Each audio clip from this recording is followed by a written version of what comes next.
প্ৰয়াগৰাজত জিলিকিছে অসমীয়া কৃষ্টি সংস্কৃতি। প্ৰয়াগৰাজৰ মহাকুম্ভত প্ৰাগজ্যোতিষপুৰ ক্ষেত্ৰত পৰম্পৰাগত ৰীতি-নীতিৰে অস্থায়ী নামঘৰ প্ৰতিষ্ঠা কৰা হৈছে।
গুৱাহাটীৰ প্ৰজ্ঞা ফাউণ্ডেশ্যন আৰু বিশ্ব হিন্দু পৰিষদৰ নেতৃত্বত নামঘৰৰ লগতে নিৰ্মাণ কৰা হৈছে গুৰুজনাৰ প্ৰতিমূৰ্তি, নিৰ্মাণ কৰা হৈছে কামাখ্যা মন্দিৰৰ আৰ্হি, প্ৰদৰ্শন কৰা হৈছে গুৰুজনাৰ সৃষ্টিৰাজি ভাওনা, বিহু আৰু ঝুমুৰ।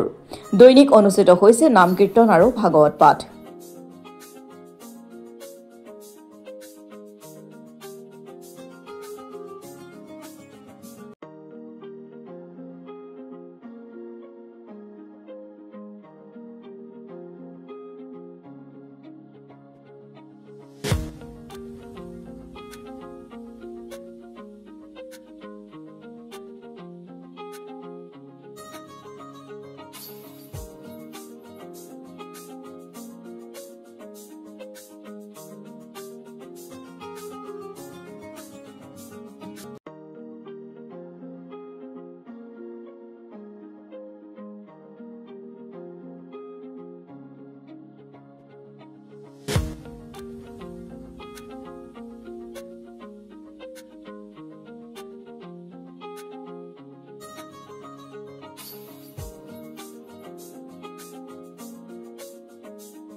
হয়, আমি এতিয়া উপস্থিত আছোঁ প্ৰয়াগৰাজস্থিত কুম্ভ মেলাৰ প্ৰাগজ্যোতিষপুৰ ক্ষেত্ৰত। এই ক্ষেত্ৰত অসমৰ নামঘৰ অস্থায়ীভাৱে প্ৰতিষ্ঠা কৰা হৈছে, লগতে মণিকূট স্থাপন কৰা হৈছে, লগতে আমাৰ মহাপুৰুষ শ্ৰীমন্ত শংকৰদেৱৰ প্ৰতিমা স্থাপন কৰা হৈছে, লগতে ইয়াত আমাৰ অসমৰ সংস্কৃতি আমাৰ ইয়াত এই ঝুমুৰ নৃত্য, বিহু সকলোকে ইয়াত প্ৰদৰ্শন কৰা হৈছে। আৰু বিভিন্ন ধৰণৰ আমি জানিব পৰা মতে কেইদিনমান আগত ইয়াত সৰুকৈ ভাওনাও প্ৰদৰ্শন কৰা হৈছিলে। এই প্ৰাগজ্যোতিষপুৰ ক্ষেত্ৰত আমি আপোনালোকক দেখুৱাবলৈ চেষ্টা কৰিছোঁ এই প্ৰাগজ্যোতিষপুৰ ক্ষেত্ৰখনি।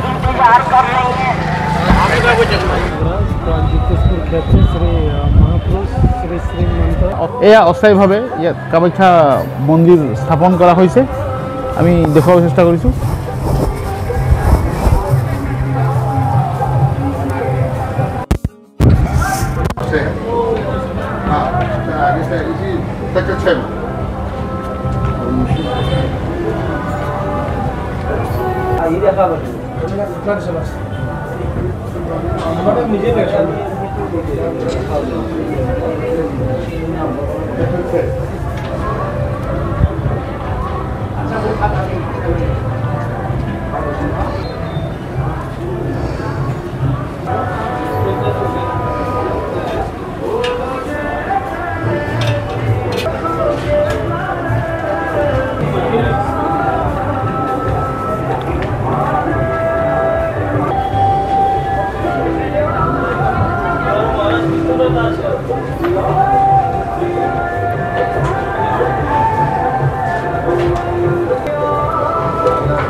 আমাৰ উত্তৰ পূৰ্বাঞ্চলতে প্ৰথম এই কুম্ভ মেলাতে ইয়াতে অহা এই প্ৰথম এবাৰ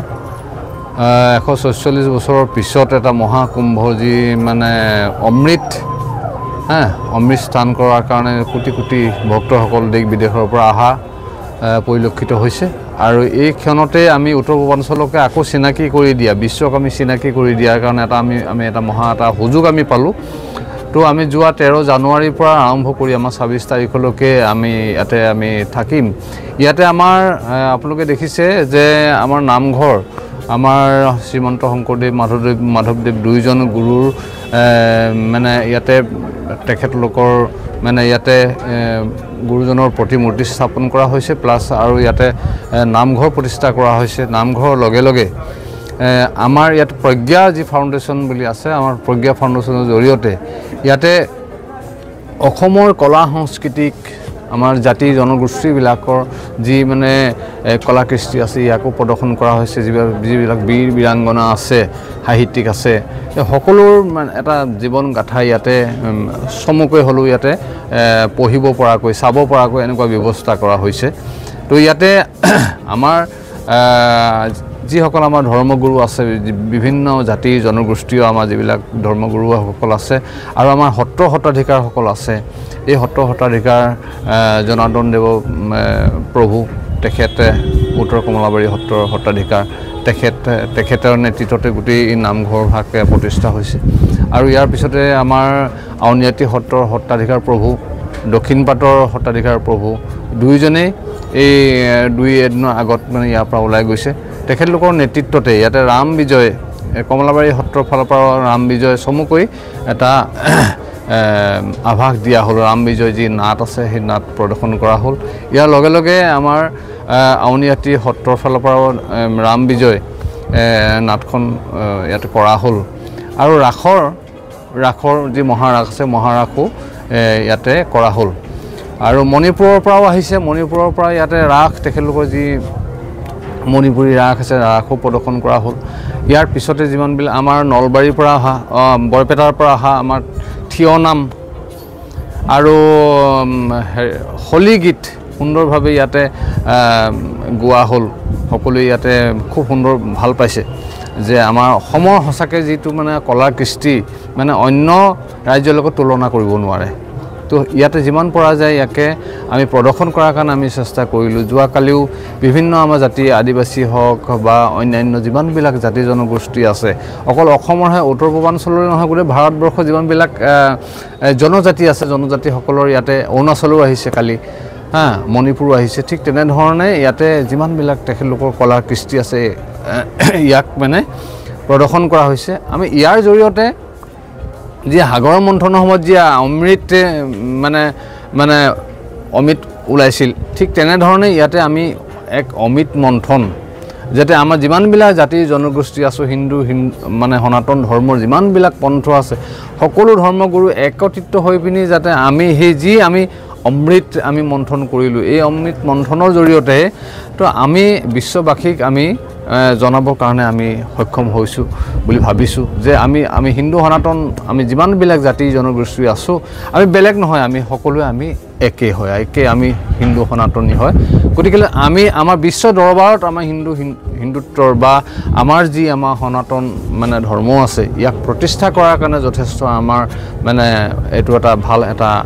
সুযোগ আৰু এইটো সুযোগত মানে গোটেই বিশ্বই এইটো জানিছে যে হিন্দুৰ প্ৰকৃত মানে সনাতনী যিবিলাক মানে আচাৰ পদ্ধতি আছে নীতি নিয়ম আছে যিবিলাক আছে আমাৰ এইবিলাক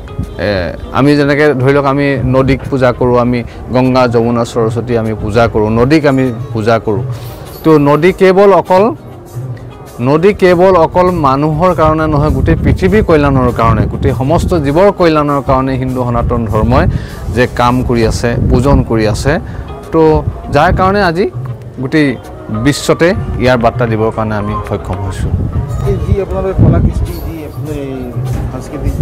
নামঘৰ বা মুখাশিল্প এইখিনি জানিবৰ বাবে বিভিন্ন ৰাজ্যৰ ভক্তসকল ইয়াত আহি কেনেধৰণৰ সহায় পাইছে আপোনালোকে তো খুব মানে তেখেতলোকে আমাৰ যি মুখাশিল্প আছে ইয়াতে আছে আমাৰ প্ৰদৰ্শনী দেখুওৱা হৈছে মুখাশিল্প ইয়াতে মানে আচৰিত তেনেকুৱা ধৰণৰ মানে কলা তেনেকুৱা ধৰণৰ অন্য হেৰিয়ত দেখি পোৱা নাযায় ইয়াতো বিভিন্ন জনগোষ্ঠী আহি পিনি ইয়াতে প্ৰদৰ্শন কৰিছে কলা প্ৰদৰ্শন কৰিছে কিন্তু আমাৰ উত্তৰ পূৰ্বাঞ্চলৰ যিবিলাক মানে আমাৰ কলা যিবিলাক আছে কলা কৃষ্টি আছে এই অনন্য ভাওনা প্ৰদৰ্শন হওঁতে লোকজন কেনেকৈ সমাগম বহুত মানে মানুহ ইয়াতে ভাওনা যিটো ভাওনাৰ জৰিয়তে মানুহৰ মাজত হৃদয়ত সোমাব পৰাকৈ ভাওনা আকৃতিয়ে নাটকৰ মানে হেৰি লৈ পিনি যেনেকৈ মানুহক বুজাই দিয়া সেইটো এটা সহজ এটা হেৰি আমাৰ গুৰুজনাই দি থৈ গৈছে এইখিনিক মানে সকলোৱে স্থাপন কৰোঁতে আপোনালোক কিমান দিনৰ প্ৰয়োজন হৈছে প্ৰায় আমাৰ ইয়াতে আমাৰ 25-30 দিন এইখিনি আমাৰ নামঘৰ প্ৰতিষ্ঠা কৰা এবছৰ আগৰ পৰা এমাহৰ আগৰ পৰা গোটেই প্ৰস্তুতি কৰা হৈছিল আৰু সেইমতে খুব তথাপিতো আমি খুব কম সময় পালোঁ আৰু ইয়াতকৈ সুন্দৰভাৱে আমি সজাব পাৰিলোহেঁতেন তো এটা অভিজ্ঞতাও হ'ল এইটো আমাৰ তো ভৱিষ্যতলৈকে আমি অকণমান ইয়াতকৈ সুন্দৰ কৰাৰ কাৰণে আমি যত্ন কৰিম খুব কম সময়ৰ ভিতৰতে আমি যেনে থুলমূলকৈ আমি যিখিনি আমি এয়া আমাৰ প্ৰথম এয়া প্ৰথম আমাৰ চাওক আমি 6 তাৰিখে গুৱাহাটীৰ পৰা আহিছিলোঁ আহি আমি 7 তাৰিখে ইয়াত পাইছোঁহি প্ৰায় 23 নম্বৰ ছেক্টৰত আমাৰ অসমৰ সুযোগ্য সন্তান মাননীয় সৰ্বানন্দ সোণোৱালৰ যিটো বিভাগ কেন্দ্ৰীয় চৰকাৰৰ তেওঁলোকৰ আতিথ্যত আমি থাকিলোঁ থাকি আজি আহি আমি ইয়াত উত্তৰ কমলাবাৰী সত্ৰৰ সত্ৰাধিকাৰ প্ৰভুৰ লগতে বাকী অসমৰ যিসকল ব্যক্তি লক্ষী গগৈদা বিশেষকৈ বিশ্ব হিন্দু পৰিষদৰ খুব সুন্দৰকৈ ব্যৱস্থা কৰিছে নামঘৰৰ প্ৰতিষ্ঠা কৰি গুৰু আসন স্থাপন কৰি যিধৰণে কামবোৰ কৰিছে আমি খুব আহ্লাদিত হৈছোঁ আৰু মই খুব ভাল পাইছোঁ এই কথাটোত যে মহাকুম্ভৰ এই যিটো পৰিৱেশ ইয়াত কৌটি লোক কেৱল উত্তৰ পূব ভাৰতৰ বা উত্তৰ ভাৰতৰ দক্ষিণ ভাৰতৰ কথা বাদ দি ভাৰতৰে নহয় সমগ্ৰ বিশ্বৰ পৰা কৌটি ভক্তসকল আহিছে ইয়াত শংকৰ গুৰুজনাৰ চিন্তা দৰ্শনে যিধৰণে প্ৰচাৰ প্ৰসাৰ লাভ কৰিছে সেই কথাটো ইয়াতকৈ আৰু বেলেগ ক্ষেত্ৰ নাছিলে যে শংকৰ গুৰুজনাৰ চিন্তাক বিশ্বত দেখুৱাই দিবলৈ ইয়াতকৈ বেলেগ ক্ষেত্ৰ আৰু হ'ব নোৱাৰে কেতিয়াও পৃথিৱীত কেতিয়াও হ'ব নোৱাৰে আকৌ অহা 144 বছৰ পিছত হয়তো আমাৰ নাতি পুতিহে দেখিব আমি হয়তো এইবোৰ দেখা নাপাম গতিকে বিভিন্ন সময়ত যিসকলে কয় যে কি প্ৰয়োজন আছিল যে আমি যদি নিজকে গাঁতত সোমোৱাই ৰাখোঁ এই মহাকুম্ভ মহাসাগৰ বিশ্বৰ সন্মুখত আমাৰ সংস্কৃতি আমাৰ চিনাকি আমাৰ নামঘৰ আমাৰ শংকৰ জগতগুৰু বুলি কৈছোঁ জগতগুৰুজনাক ৰাইজৰ মাজলৈ বিশ্বৰ মাজলৈ উলিয়াই অনাৰ খুব সুন্দৰ প্ৰয়াস আৰু এইটোৰ কাৰণে শ্ৰী উত্তৰ কমলাবাৰী সত্ৰৰ লগতে মই অসমৰ মুখ্যমন্ত্ৰী ৰাষ্ট্ৰীয় স্বয়ংসেৱক সংঘক আমি ধন্যবাদ আৰু কৃতজ্ঞতা জ্ঞাপন কৰিছোঁ আৰু আটাইতকৈ ভাল কথাটো হ'ল যে যি লক্ষ কৌটি মানুহ যিধৰণে আমি দেখিছোঁ 29 তাৰিখৰ দুৰ্ভাগ্যজনক ঘটনাটোৰ পিছতো যে যি ধৰণে এক মানুহৰ মানে এতিয়াও লানি নিচিঙা আমি এতিয়াও খোজকাঢ়িবলৈ মানে সেই সুবিধা পোৱা নাই এনেকুৱা ধৰণৰ প্ৰায় 7-8 কিলোমিটাৰ আমিও খোজকাঢ়ি আহিছোঁ তাৰ মানে আপোনাৰ 3 নম্বৰ ছেক্টৰৰ পৰা ইয়ালৈকে প্ৰায় 8 কিলোমিটাৰ আমি খোজকাঢ়ি আহিছোঁ কোনোমতে আহিছোঁ তো তাৰপিছত এইটো হৈছে যে ৰাষ্ট্ৰীয় স্বয়ংসেৱক সংঘত কিন্তু এইটো ক্ষেত্ৰত আমি একদম ধন্যবাদ দিব লাগিব এইকাৰণে যে 100 বছৰ তেওঁলোকে 100 বছৰীয়া প্ৰতিষ্ঠা দিৱস পালন কৰিলে 100 বছৰ দেখিলে বনে জংঘলে মানে সকলো ঠাইত ভাৰতবৰ্ষৰ বা বিশ্বৰ এনেকুৱা ঠাই নাই য'ত তেওঁলোকে যোৱা নাই ধনী দুখীয়া সকলোৰে ঘৰে ঘৰে গৈ যিটো হিন্দু চেতনা জাগৰণৰ যিটো কাম কৰিলে আৰু তাৰ আজি বহিঃপ্ৰকাশ ঘটিছে আজি বিশ্বই দেখা পাইছে সনাতনৰ আধ্যাত্মিক চিন্তাৰ যিটো ৰূপ সেই ৰূপটো ইয়াত দেখা পাইছে ইয়াৰ লগে লগে বিভিন্নজনৰ আমি দেখা পাইছোঁ কোনোবাই তেওঁলোকৰ ডায়েৰী প্ৰডাক্টটো ইয়াত তেওঁলোকে দেখুৱাইছে ৰাইজৰ আগত ইয়াত বিভিন্ন ধৰণৰ নিজৰ কলা কৌশল বেপাৰ বাণিজ্য মানে সমস্তখিনি কেৱল আধ্যাত্মিক দিশটোৰ লগতে আমাৰ সাংস্কৃতিক অৰ্থনৈতিক উন্নয়নৰ যিটো কথা ভাৰতৰ যিটো সাংস্কৃতিক জয় যাত্ৰা বুলি ক'ব পাৰি সেই জয় যাত্ৰা ইয়াত আমি দেখা পাইছোঁ গতিকে সকলোকে খুব সুন্দৰ ব্যৱস্থা হৈছে আৰু ব্যৱস্থাও দেখিছে আপোনাৰ প্ৰায় 300-400 মিটাৰ দূৰে ৰাজহুৱা শৌচালয় ব্যৱস্থা কৰিছে গতিকে ইমান মানুহৰ মাজত ইমান ব্যৱস্থা ইমান সুন্দৰ আমি ৰাস্তা ঘাটবোৰত ক'তো লেতেৰা দেখা নাই খুব সুন্দৰ ব্যৱস্থা কৰিছে কলা পলিথিন ডাঙৰ মানে ডাষ্টবিনৰ নিচিনাকৈ মানুহবোৰে খুব সুন্দৰকৈ ৰাখিছে আৰু পিক খাই এনেই কয় লেতেৰা বুলি কয় তাৰপিছতো আমি কিন্তু পিক খাই য'তে ত'তে পিকাই থকা পৰিৱেশটো ইয়াত দেখা নাই তো এই কথাটোৱে মই ভাবিছোঁ ভাৰতখনক যি নতুনত্বৰ দিশে আগুৱাই নিব মানুহবোৰক ভিতৰৰ পৰা স্নান কৰাৰ লগতে শৰীৰটো শুদ্ধ কৰাৰ লগতো মন আত্মা সকলোখিনি যাতে মানুহৰ বিশুদ্ধ হয় আৰু মই ভাবিছোঁ হৈছে যিধৰণে মানুহ আহিছে সেইটো আমি বিশ্বাস কৰিছোঁ তেনেকুৱা নতুন ভাৰতৰ যিটো চিন্তা নতুন অসমৰো ইয়াৰ লগতে আমি আগবাঢ়িব উত্তৰণ হ'ব সকলো দিশত আগবাঢ়ি খুব ভাল হৈছে খুব ভাল পাইছোঁ খালি এটা আহ্বান কৰিম আপোনালোক সকলো আহক আহি থাকোঁতে আমাৰ যি এক্সপিৰিয়েঞ্চ হৈছে ৰাস্তাৰ মাজেদি খোজকাঢ়োঁতে বা ৰাস্তাৰ ছাইডত ৰৈ থাকোঁতে খালি অকণমান সচেতন হৈ থাকিব কাৰণ আমি ক'ৰবাত মোবাইলটো লৈ ঘূৰি ফুৰিছোঁ কোনোবাই কোনোবাই খুন্দিয়াই গৈছে মোবাইলত ভিডিঅ' কৰি কথা পাতি গৈছোঁ আমি ক'ৰবাত খুন্দা মাৰি দিছোঁ এইবোৰ হোৱাৰ কাৰণে হয়তো ক'ৰবাত 29 তাৰিখৰ ঘটনা এনেকুৱা কিছুমান বিষয়ো থাকিব পাৰে আমি নিবিচাৰোঁ কাৰো তেনেকুৱা হওক গতিকে আমি নিজে ছিনচিয়াৰ হ'ব লাগিব এই কোটি মানুহৰ মাজত নিজৰ জীৱনটোৰ দায়িত্ব লৈ আহিছোঁ যেতিয়া ইয়াত গংগা আছে, ত্ৰিবেণী সংগম আছে, সকলোৱে আমি গা পা ধুই শৰীৰটোৰ লগতে মন আত্মা পবিত্ৰ কৰি মহাপুৰুষ শংকৰ গুৰুজনাৰ এই যে অস্থায়ী নামঘৰ ইয়াত প্ৰতিষ্ঠা কৰা হৈছে প্ৰাগজ্যোতিষপুৰ ক্ষেত্ৰ, ইয়াৰ পৰা সমূহ অসমবাসী ৰাইজক ধন্যবাদ কৃতজ্ঞতা জ্ঞাপন কৰিছোঁ, বিশ্ববাসীক কৃতজ্ঞতা জ্ঞাপন কৰিছোঁ। ইয়ালৈ বিভিন্ন মানুহ অহা দেখিছোঁ আৰু আমি যিহেতু আহিছোঁ আমি ভাবিছোঁ ইয়াত শংকৰ গুৰুজনাৰ বিষয়ে আমি যিখিনি সামান্য আমাৰ আছে, আমাৰ ভিতৰত আমি যিখিনি ক'ব পাৰোঁ সেইখিনি আমি তেওঁলোকক বুজাই ক'বলৈ চেষ্টা কৰিম যে শংকৰ গুৰু কি হয়, নামঘৰ কি হয়, সত্ৰীয়া সংস্কৃতি, শংকৰী সংস্কৃতি গোটেইবোৰ। কিন্তু ইফালে আকৌ অসমত মহাপুৰুষ শ্ৰীমন্ত শংকৰ গুৰুজনাৰ নীতি আদৰ্শৰ অনুপাতে শংকৰ সংঘৰ অধিৱেশনো চলি আছে। তো সকলোকে আমি ধন্যবাদ জ্ঞাপন কৰিছোঁ। তাৰ মাজে এটা কথা মনলৈ আহিছে, শংকৰ সংঘৰ শংকৰদেৱ সংঘৰ অধিৱেশন এখন যদি কেতিয়াবা সেইধৰণে বৃহৎ পৰিসৰত অসমৰ বাহিৰত যদি কৰিব পাৰিলোহেঁতেন মই ভাবিছোঁ আৰু বিষয়টো ভাল হ'ব নেকি। আজি আপোনালোকৰ মাধ্যমেৰেও কৈছোঁ শ্ৰীমন্ত শংকৰদেৱ সংঘৰ বিষয়ববীয়াসকলেও ভাবিব কেতিয়াবা সম্পূৰ্ণ অধিৱেশন এখন কি ধৰণে অসমৰ বাহিৰত কৰিব পাৰি। তেনে তাত যেনেকৈ লক্ষ লক্ষ ভকত হয়, অসমৰ বাহিৰতো লক্ষ লক্ষ ভকত লৈ যদি শ্ৰীমন্ত শংকৰদেৱ সংঘ অধিৱেশন কৰিব পাৰে মই ভাবোঁ শংকৰ গুৰুজনাৰ চিন্তা দৰ্শনক প্ৰচাৰ কৰাত আৰু এক অনন্য কাম কৰিব পাৰিব। যোগী চৰকাৰ কিছুমান নিৰ্দেশনা কিছুমান লোকে বেলেগ মন্তব্য প্ৰদান কৰিছে। মই দেখিছোঁ চাওক, ইয়াত বিভিন্নজনে আমাকো বিভিন্ন সময়ত প্ৰশ্ন কৰিছে যে এইখন মহাকুম্ভ পাতিছে, অন্য ধৰ্মী লোকসকলৰ প্ৰৱেশত বাধা দিয়া হৈছে, এই কথাবোৰ বা বেপাৰ বাণিজ্যকৈ বাধা দিয়া হৈছে। দুটা কথা ইয়াত আমি দেখিছোঁ যে মহম্মদ কাইফ ইণ্ডিয়ান ক্ৰিকেটাৰ, তেওঁতো মহম্মদিয়ান, তেওঁ ইছলাম ধৰ্ম, তেওঁতো ইয়াত স্নান কৰিছে। আমিও বিভিন্ন সময়ত দেখা যে বহু মুছলমান মানুহে ইয়াত স্নান কৰিছে। আমাৰ ইয়াততো বেলেগ কথাই নাই, সনাতন ধৰ্মৰ বাকী জৈন আপোনাৰ শিখ সকলোৱে আহি ইয়াত চৰকাৰী বিষয়া বিভিন্ন সময়ত দেখিছোঁ সকলোৱে পুলিচ বিষয়া, তেওঁলোকৰ মানে ইয়াত কোনো বেলেগ কথাই নাই, মুছলমানসকলেও স্নান কৰা আমি দেখিব পাইছোঁ। কিন্তু ডাঙৰ কথাটো হ'ল যে ইয়াত মুছলমানবোৰে বিৰোধ কৰা হোৱা নাই। মোৰ যিখিনি অনুভৱ আৰু আমি ইয়াত কথা পাতি বিভিন্ন মহলৰ লগত কথা পাতি যিটো অনুভৱ কৰিছোঁ যে ইছলাম ধৰ্মীয় লোক বুলি ইয়াত বেপাৰ বাণিজ্য কৰিবলৈ বা দোকান নিদিবলৈ বা প্ৰৱেশ নকৰিবলৈ বাধা দিয়া হোৱা নাই। ইয়াত মূল কাৰণটো হ'ল বিশ্বাসহীনতা ক'ৰবাত তেওঁলোকে আমাৰ মনত জন্মাই দিছে। আমি ক'ৰবাত তেওঁলোকক বিশ্বাস কৰিব পৰা নাই। আমাৰ মনত তেওঁলোকৰ আচৰণৰ দ্বাৰা এইটো প্ৰমাণ কৰিছে যে তোমালোকক আমি ঘৰত পানী খাবলৈ দিওঁতে তোমালোকে আমাৰ আঙুলিত কামোৰ মাৰি দিয়া, তোমালোকক আমি গৰমত আহিছা বুলি ৰ'বলৈ দিওঁতে তোমালোকে আমাক শুবলৈ বিচৰা, শুবলৈ দিয়াৰ লগে লগে আমাকে ঘৰৰ পৰা উলিয়াই দিব খোজা, এই যিটো প্ৰৱণতা আৰু এই যিটো পৰিৱেশ তোমালোকে আচৰণৰ দ্বাৰা আমাৰ মাজত বিস্তাৰ কৰি দিছা। আৰু তোমালোকে ক'ৰবাত আহি ক'ৰবাত বম দি থৈ গুচি যাবা, ক'ৰবাত নিজৰ পৰিচয় লুকুৱাই আমাৰ ছোৱালী বোৱাৰীৰ সতীত্ব হনন কৰিবা। এজন মানুহতো আহিছিলে নিজৰ পৰিচয় লুকুৱাই সাধু বেশ ধৰি পেলাই, ইয়াততো আৰু সাধুসকল বিভিন্ন ধৰণৰ ৰূপৰেখা বেশভূষাত আহিব, তাততো কাক বিচাৰি ফুৰিব। গতিকে এই যিটো তেওঁলোকে আচৰণৰ দ্বাৰা তেওঁলোকক যিটো বহিষ্কৃত হৈছে বুলি তেওঁলোকে যদি ভাবিছে, তেওঁলোকে নিজৰ আচৰণৰ দ্বাৰা হৈছে আৰু এইটো বাধ্য হৈছে। কাৰণ ইয়াত কোটি কোটি লোক আহিব নহয়, আমি তেওঁলোকৰ কাৰোবাৰ কাৰণে, কাৰোবাৰ ধৰ্মান্ধতাৰ কাৰণে, কাৰোবাৰ উগ্ৰ মানে ধৰ্মক লৈ পেলাই যিটো গোড়ামীৰ কাৰণে এই বৃহৎ যিটো সনাতন গৰ্ব আৰু মহাকুম্ভ পৰ্ব যিটো আমি কৈছোঁ গৌৰৱেৰে, তাকতো নষ্ট কৰিবলৈ দিব নোৱাৰি কাৰোবাৰ ধৰ্মীয় সংকীৰ্ণতাৰ কাৰণে। সেইকাৰণে যোগী আদিত্যনাথ ডাঙৰীয়াৰ লগতে আয়োজক মণ্ডলীক আমি ধন্যবাদ কৃতজ্ঞতা জ্ঞাপন কৰিব লাগিব। শক্তিশালী নেতা সনাতন হিন্দু ধৰ্ম দৰ্শনৰ কেৱল ৰাজনৈতিক হিচাপেই নহয়, তেওঁ ধৰ্মীয় দিশত, সাংস্কৃতিক দিশত আৰু মানৱতাৰ দিশত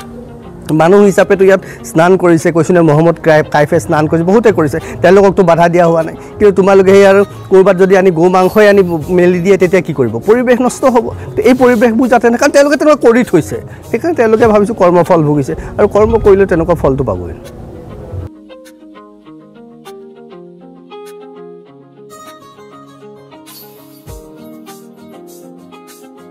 প্ৰয়াগৰাজৰ পৰা সঞ্জয় নাগৰ ৰিপৰ্ট, অসম টুডে।